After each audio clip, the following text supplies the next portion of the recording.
ნამდვილად გასაოცარი ვიზიტია სინგაპურში.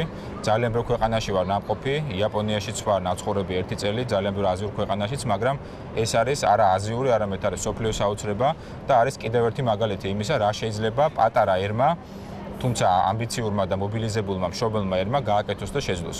ნამდვილად თეთრი შური ჩურდა, როდესაც გავცქერი აი ამ ულამაზესი სასტუმროს უკამდებარე პორტს ფაქტიურად, რომელიც არის და შეიძლება შეიქმნას ზუსტად ანალოგიური საქართველოს პირობებში, იმ საფრთხეების და იმ გამოწვევის პირობებში, რაც საქართველოსაც და სინგაპურსაც ისტორიულად აქვს და ჰქონდათ, ამ ხალხმა შეძლო აი ამის გაკეთება ყველაფრის, რასაც დღეს სინგაპური ქვია.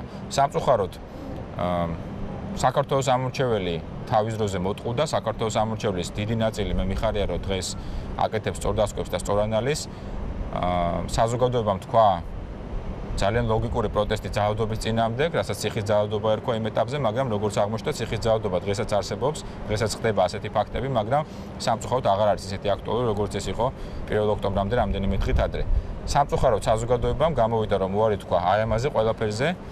რა თქმა უნდა, იდენტური საქართველოს, სინგაპურის იდენტური ვერ გახდება, მაგრამ იმ განვითარებაზე, იმ ეკონომიკურ პროგრესზე, იმ განათლებაზე, იმ ჯანდაცვაზე, ხარისხიანზე, რომელიც ამ ქვეყანაში ნამდვილად არის. ხალხი არის ბედნიერი, ვინაიდან მათ შექმნეს საკუთარი შრომით, გააზრებული ეკონომიკური პოლიტიკით და არა უბრალოდ ჰაერზე ნასროლი ოსნებებით და დაპირებებით აი სინამდვილე, რასაც დღეს სინგაპური ქვია. ერთ-ერთი ყველაზე უფრო მეტად ერთსულ მოსახლეზე მდიდარი და განვითარებული სახელმწიფო.